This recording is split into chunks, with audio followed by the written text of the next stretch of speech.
Happy morning to all. Happy morning, sir. So we have done section 22, 23, 24, 25, 26 and 27. We'll be doing the test yourself question, my dear lovable students. State the time limit within which a registration need to be obtained in each of the following independent cases. In case of casual taxable person, provisions of section 27 will be applicable. Yeah.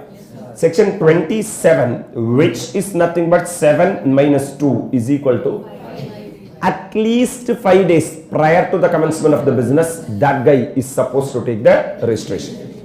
Person making interstate taxable supply, we know that interstate taxable supply is having relaxation under section 23 notification. If you are not falling under that notification, hello sir, then my dear lovable students, you are supposed to take the registration within 30 days from the date of liable for. So 25 subsection 1 of the CGST Act stipulates that time period within which registration need to be obtained in various cases.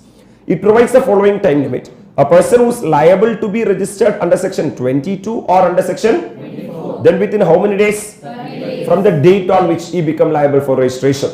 With regard to a casual taxable person or non-resident taxable person, at least 7 days prior, 5 days prior to the commencement of the business. In view of the above aforesaid provision, a casual taxable person must obtain registration at least 8 days prior to the commencement of its business. As per section 24 of the CGST Act, person making interstate taxable supply is liable to get NR registered.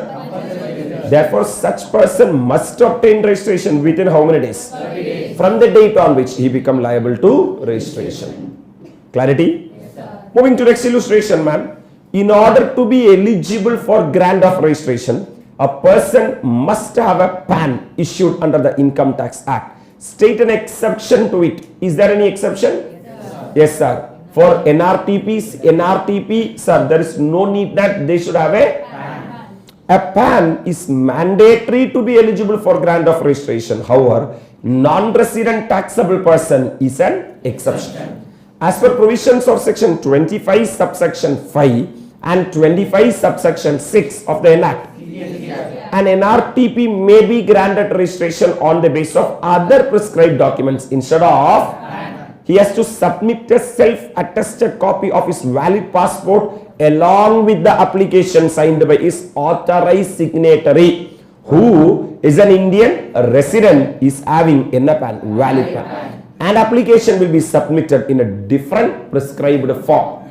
Because normally we will follow GST REG 01, whereas for NRTP it is GST REG 09. Correct? That's what the different prescribed form they are thinking. So, one exception yarkuna NRTP, non-resident taxable person. Non-resident taxable person. அவங்களுக்கு PAN வேணும்னு இல்ல other prescribed documents போதும் and other prescribed documents என்னன்னா valid passport then அவங்க இந்தியால இருக்கிற ஒரு resident authorise செக்ரட்டரியை வச்சுக்கணும் and அந்த இந்தியால இருக்கிற ரெசிடென்ட்க்கு என்ன வேணும் comfortable if a person is operating in different states for example sir ANM classes Tamil Nadu is there ANM classes Kerala is there if a person is operating in different state with the same NN number can he be granted centralized registration? No. In GST now there is no concept of no. Every person who is liable to take a registration will have to get registered separately for each of the state where he has business operation and is liable to pay GST. Can a person having multiple business vertical in a state, for example, sir, I am in Tamil Nadu, I am having A&M classes and also A&M footwear. 2 business verticals I am running. Obtain separate registration for each business vertical. Is there any mandatory rule like that? No, sir. Yes, as per the proviso to 25 subsection 2, person having multiple vertical in a state may obtain a registration for each business vertical subject to such conditions as may be what? Prescribed. இப்போ நீ ஒரே ஸ்டேட்டுக்குள்ள இருக்க ஒரே ஸ்டேட்ல வேணும்னா ஒரு ரெஜிஸ்ட்ரேஷன்லயே ரெண்டு business கூட கண்டக்ட் பண்ணிக்கலாம் but if you want to take என்ன sir separate registration you can have separate Can the department through the proper officer suo motu proceed to registration of a person? Yes. That's what 25 subsection 8 is all about. Yes, as per the provisions of 25 subsection 8, where a person who is liable to be registered under the NLO fails to obtain registration POMA without prejudice to any action which may be taken under the CGST Act or under any other law for the time being in force, proceed to register such person in the manner as is prescribed in the CGST rules. Comfortable? Whether the registration granted to any person is permanent, generally yes, correct?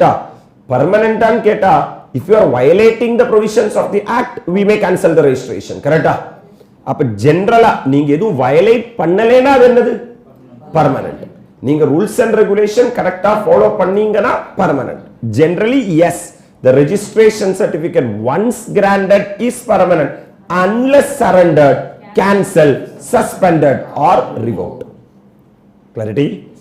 Generally permanent. நீங்களா surrender பண்ணா cancel ஆயிடும், cancel பண்ணலாம், revoke பண்ணலாம் எல்லாமே. Is it necessary for the UN bodies to get registered under the GST? Yes, if you want to get the amount as refund. As per 25 subsection 9 of the Enact, any specialized agency of the United Nations organization or any multilateral financial institution and organization as notified by UNO, Privileges and Immunities Act 1947, consulate or embassy of foreign country and any other person notified by the commissioner is required to obtain UIN from the GSTN portal. UIN shall be assigned and registration certificate shall be issued within how many working days? From the date of application. The structure of said ID would be uniform across the states in conformity with the GSTIN structure, and same will be common for the what and what. The UIN will be needed for claiming refund of taxes paid on notified supplies of goods or services received by them and for any other purpose as may be notified. What is the responsibility of the taxable person making supply to UIN? Namma yarku supply pandrom? The taxable supplier making supply to UN bodies expected to mention the another on the invoices, and the invoice la UIN mention pannom avangaloda UIN, and treat supply as supply to another person. அதை நீங்க இன்னொரு registered personக்கு supply பண்ண மாதிரி, அவங்க கிட்ட RC இல்லன்னு சொல்லக்கூடாது, அவங்க கிட்ட UIN இருக்கு, அவங்க அதுவே ஒரு என்ன person தான், registered person தான், and invoice of the same will be uploaded by the supplier, and on the invoices supplier uploadum பண்ணணும். What is the validity period of the registration certificate issued to a casual taxable person and non-resident taxable person? Generally 90 days or number of days you are asking, whichever is earlier, lower. Registration certificate granted to CTP or NRTP will be valid for period specified in the registration application or 90 days from the effective date of registration, but it can be extended further by a period not exceeding by making an application before the end of the validity granted to him, whichever is what. And the 90 days முடியறதுக்கு முன்னாடி நீங்க போய் கதவு தட்டிரணும், என்னன்னா வந்து எனக்கு இன்னும் ஒரு 90 days என்ன வேணும்னு extension. So maximum 90 plus 90 comes to 180. That's the maximum period of registration. What could be the liabilities in so far registration is concerned on what of business? Transfer of business. So I'm a predecessor, I transferred my business to the successor. As a predecessor, what are my responsibility? As per section 22 subsection 3 of the Act, the transferee or the successor shall be liable to be registered with effect from such transfer or succession, and he will have to obtain a what registration? With effect from the date of such transfer or succession. Right? That means என்னோட அதே registrationல successor continue பண்ண முடியாது. He has to take a fresh registration that is mandatory in nature. At the time of registration, will the assessee has to declare all his place of business? He has to declare the principal place of business and the principal place of business, and place of business are being separately defined under 289 or 285 of the CGST Act. The taxpayer will have to declare the principal place of business as well as the details of the in the registration form. That means he has to declare all the what place of businesses, right? What will be the time limit for the decision on online registration application? Sir, If the information and uploaded contents are found in order, PO has to respond to application within now how many working days? 7 working days, common working days as per the rules, right? If we communicate any deficiency or discrepancy in the application within such time, then the applicant will have to remove the deficiency or discrepancy within 7 days of such what? Communication. Thereafter, for either approving the application or rejecting it, PO has how many days time? From the date when the taxable person communicated removal of what? Deficiency. In case no response is given by the N officer within the set time, that is 7 days from the date of response, the portal shall automatically generate the registration because it is considered to be deemed registration, right? So what is section 25? Procedure for registration. What is 26? What is 27? Special provision for casual taxable person and yes, man. In that section 25 subsection 1, it answers 2 questions actually. When to take registration and where to take registration. எங்க registration எடுக்கணும் எப்ப registration எடுக்கணும்ங்கிறது நமக்கு 25 subsection 1 சொல்லி தருது கரெக்ட்டா sir 25 subsection 2 எத்தனை registration எடுக்கணும்னு சொல்லி தருது sir one state one registration. If you want more than one registration, you can take more than one registration, all right? But once you take more than one registration in the same PAN, you are supposed to face the consequences. There are 2 consequences are there, right? Even though your aggregate turnover does not exceed the threshold limit, and even though you have not fall under the circumstance of section 24, still if you want to take a registration, you can take voluntary registration as per 25 3 and 25 subsection 4 and 5 are brothers. 4 is distinct person. Under same PAN, have you taken 2 registration? Yes, sir. Then you too will be treated as distinct person. 25 subsection 5, you are having one registered place and you are having establishment in another state. Then even though this establishment is not registered, still it will be treated as deemed distinct person as per 25 subsection.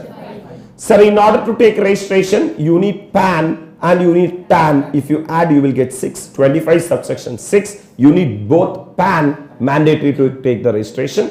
But if you want to take a TDS registration, you should have a TAN. And sir, A stands for, they are going to talk about Aadhaar. That's why 25 subsection 6A, A stands for Aadhaar authentication. Sir, if you want to take registration now, you are mandatory supposed to take what registration? What authentication? Aadhaar authentication. Sir, 25 subsection 6B, they are saying that if you are already a registered person, sir, we will say one date, from that date onwards, you are supposed to do the 6C, non-individuals authentication by Aadhaar number, and 6D, sir, non-applicability of Aadhaar authentication. This is what? Sir, 25 subsection 7 is saying that for NRTP people, sir, we will provide the registration based on some other documents. And if you are liable for registration, still you don't take the registration, failure to take the registration, we will ask you to mandatory take the registration. The proper officer will take care of you. 25 subsection 9 is issue of UIN, unique identification number, to specified people, my dear lovable students. 25 subsection 10 is, sir, RC or UIN to be granted or rejected now within how many working days? 7 working days from the date of application. 25 subsection 11, RC should be in prescribed form. What is the form number? GST REG 06 is the form number. In what form you have to apply? GST REG 01. And if within time period, if you have not get the registration, then it is deemed to be granted as per 25 subsection 12. Comfortable? We have already discussed this procedure, man. So the chapter registration has been classified into 3 categories, which is part 1, part 2, part 3. Part 1 is section 22, 23, 24. 22% liable for registration, 23% not liable for registration, 24 compulsory registration. Then part number 2, sir, 25, 26, 27. What is 25? Procedure for registration. 26, deemed registration. 27, special procedure for casual taxable person and non-resident taxable person. Comfortable? Yes, sir. Coming to the third part, man, 28, 29 and 30, the last part in the registration chapter. 28 is amendment of registration. 29 and 30 revocation of cancellation of. Sir, I'm comfortable up to part 1 and part 2. Anybody is there? Where is the grand